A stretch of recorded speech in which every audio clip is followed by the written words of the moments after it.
is specifically divine frequencies of healing. The name translates literally as life force, heavenly power, heavenly chi, Reiki. So what is that? It's divine light. If it had to have a color, well, usually white. Now, here is something I'm going to say that will probably make some in the Reiki community open their mind to some interesting ideas, and they're already very open-minded, so this will be a further expansion. If Reiki is divine light and all things are made of divine light, well, what makes Reiki different than anything else? It's a special frequency of divine light. It is the frequency of divine light that you describe as diamond brilliance.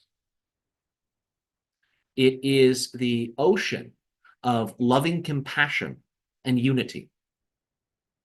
This ocean of loving compassion and unity pours into this universe like a bottle of wine poured into a glass. And it spirals and flows through all things, and you call it the pure life force. Sometimes it is referred to as the Qing Qi, the clear light.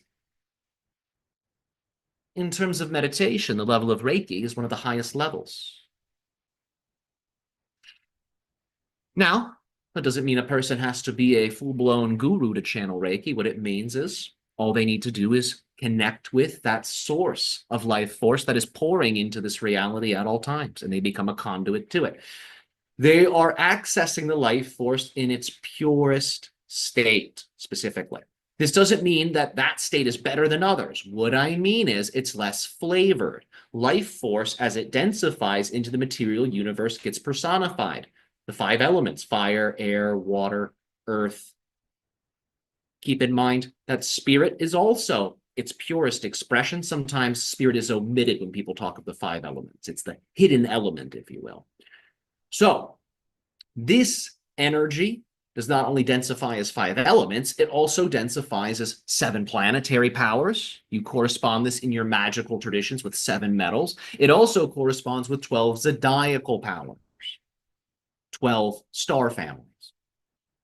So the life force comes in and receives these flavorings. And all of those flavorings have healing capacity. They can be used in all types of miraculous ways. They have gifts to give. When a person's tuning into Reiki, they're tuning into that life force energy from the source before it has differentiated. Therefore, the body can do with it what it needs to do. That's why Reiki is very gentle, very yin, in a certain sense passive. The practitioner just holds their hands, tunes in, and lets the energy flow.